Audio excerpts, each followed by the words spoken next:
بسم الله الرحمن الرحیم. فصل نمبر 10 واحد تثنیه جمع. په اعتبار د عموم او خصوص سره د اسم دو قسمه او معرفه نکره د اغه ذکر شو، او په اعتبار د جنس سره د اسم دو قسمونه دي مذکر مؤنث د اغه ذکر مو شو. اوس په دې فصل نمبر 10 کې مصنف رحمه الله په اعتبار د تعداد او د تعدد سره د اسم قسمونه بیانې. نو فرمایي چې په اعتبار د تعدد سره اسم په درې قسمه دي: واحد، تثنیه او جمع. اسم کی به اعتبار تعداد کی 3 قسمیں ہیں: واحد، تثنیه، جمع.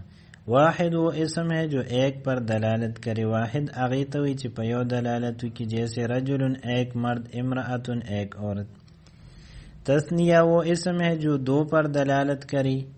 تثنیہ آغا اسم توی چی پا 2 دلالتو کی. اور یہ صیغہ واحد کے آخر میں نون مکسور اور نون سے پہلے الف یا ما قبل مفتوح زیادہ کرنے سے بنتا ہے، جیسے رجلان، رجلین. او د دې صيغې د جوړولو طریقه دا ده چې دا واحد د صيغې په آخر کې به نون مکسور لګي، او د دې نون مکسور نه مخکې به الف زیات کې، لکه رجلانی د رجل تثنیه، یا به د دې نون مکسور نه مخکې یا زیاته کې، او د یا نه مخکې به فتحي لکه رجلین. تثنیه دا داسې یو صيغه ده چې دا صرف په عربي زبان کې موندل کیږي، په باقی جبو کې واحد او جمع وی، تثنیہ پکی نہیں. جمع وہ اسم ہے جو 2 سے زیادہ پر دلالت کرے. جمع چی دینو دا آغا اسم توی چی دا 2 پر زیادہ دلالتو کی. جمع کا صیغہ واحد میں کچھ تغیر کرنے سے بنتا ہے، او دا جمع دا صیغہ چی جوڑی گی نو دا پا دا واحد پا صیغہ کی دا تغیر و بدلون پا نتیجہ کی رازی. اور یہ زیادتی یا تو لفظن ہوتی ہے، دا تغیر او زیاتی چې دینو دا یا لفظن کیږي، یعنی د واحد په صيغه کې په لفظ کې څه تغیر او زیادت شوی وي. جیسے رجالن، نو رجالن د رجل جمع ده، په دې کې الف زیات شوی دی د جیم نه بعد. او مسلمون د مسلم جمع ده، په دې کې و نون زیات شوی دی، نو دا په لفظ کې تغییر راغلی دی. یا تقدیرن، یا په دې کې دا تغیر چې دینو تقدیرن راغلی دی. جیسے فلکن بروزن قفلن ایک کشتی. فلکن چې کوم ځای کې په عبارت کې واحد استعمال شوی، نو د هغې دپاره د واحد په صیغو کې مثال قفلن دی. قفلن یو تاله، او فلکن یو کشته. اور فلکن بروزن اسدن کشتیاں. او فلکن چې کله په وزن د اسدن وي، نو د دې مطلب دی جمع، یعنی ډېری کشته. دیزه کې د مصنف رحمه الله مطلب دا دی چې کله نا کله په لفظ کې هو تغیر نی شوی، لیکن تقدیرن تغیر شوی. لکه په عبارت کې چې کله فلک واحد استعمال شي، او مونږ ته پته ولګي چې دلته فلک واحد دی، نو بیا د هغې مثال قفلون دی چې دا واحد دی، قفلونم واحد دی، فلکونم واحد دی. او په کوم ځای کې چې فلکن جمع استعمال شي په عبارت کې، نو بیا مونږ به د دې مثال ورکو د اسدن سره، چې اسدن جمع د اسد د زمری ته وي. نو مونږ به دا وایو چې په دې ځای کې فلکن کې تغیر تقدیرن راغلی دی، یعنی مخکې په وزن د قفلونو کله چې واحدو، او اوس چې جمع شو نو اوس په وزن د اسدن باندې شو. فائدہ: دنیا کی تقریباً ہر زبان میں صرف واحد اور جمع ہوتے ہیں. عربی زبان کی یہ خصوصیت ہے کہ اس میں 1، 2 اور جمع ہوتے ہیں، یعنی جمع کا اطلاق کم از کم 3 پر ہوتا ہے. کم ځای کې چې جمع ذکر شي، نو د هغې اطلاق به کم سے کم په 3 باندې کیږي. د 3 نه چې کم وي 2، نو هغې ته به تثنیه وي، که یو وي نو هغې ته واحد وي. جمع کی قسمیں: با اعتبار لفظ کے جمع کی 2 قسمیں ہیں. په اعتبار د لفظ سره د جمع 2 قسمونه دي: جمع مکسر، جمع سالم.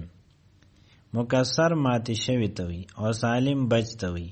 نو کوم ځای کې چې د واحد نه جمع جوړه شوي او د واحد صيغه پکې ماته شوي، ترتیب پکې د هغه ختم شوی نه ایت مکسر وي او په کوم ځای کې چې د واحد نه د جمع صيغه جوړه شوی او د واحد چې کوم حروف هغه په مغه ترتیب کې په جمع کې موجودي نو دې ته جمع سالم وي جمع مکسر وہ جمع ہے جس میں واحد کا صیغہ سلامت نہ رہے جیسے رجالن کے اسم واحد کا صیغہ رجلن سلامت نہیں رہا لکه رجال دی نو پدې کې د رجل چې کوم را جیم لام دی نو دا په هغه ترتیب کې نه دی په کوم چې واحد کیو بلکہ اس کے حرفوں کی ترتیب بیچ میں الف آ جانے سے ٹوٹ گئی د رجل د حروف ترتیب پمینس کے د الف دراتلو په وجه مات شو اس جمع کو جمع تکسیر بھی کہتے ہیں جمع مکسر جمع تکسیر دواړه یو سیز دي جمع سالم وہ جمع ہے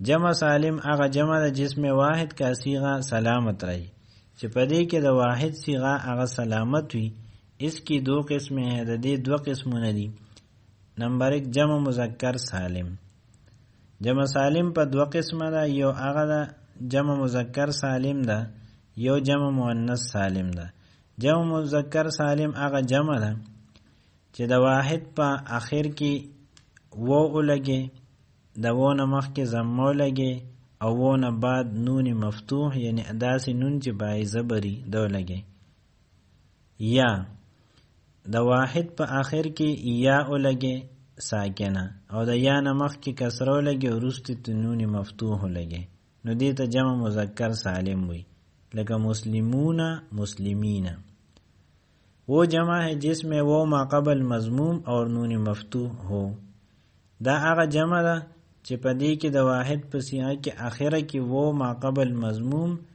او د و نه بعد نون مفتوح وي لکه مسلمون یا ما قبل مکسور اور نون مفتوح ہو جیسے مسلمین یا د واحد په آخر کې یا ساکنه لګي مخکې ته کسره وروسته ته نون مفتوح ہے دویم نمبر جمع مؤنث سالم وہ جمع ہے دا هغه جمع ده جس کے آخر میں الف اور تا ہو چې د دې په آخر کې الف او تا راغلی جیسے مسلماتن د مسلماتن جمع ده په هغه کې آخر کې الف او تا راغلی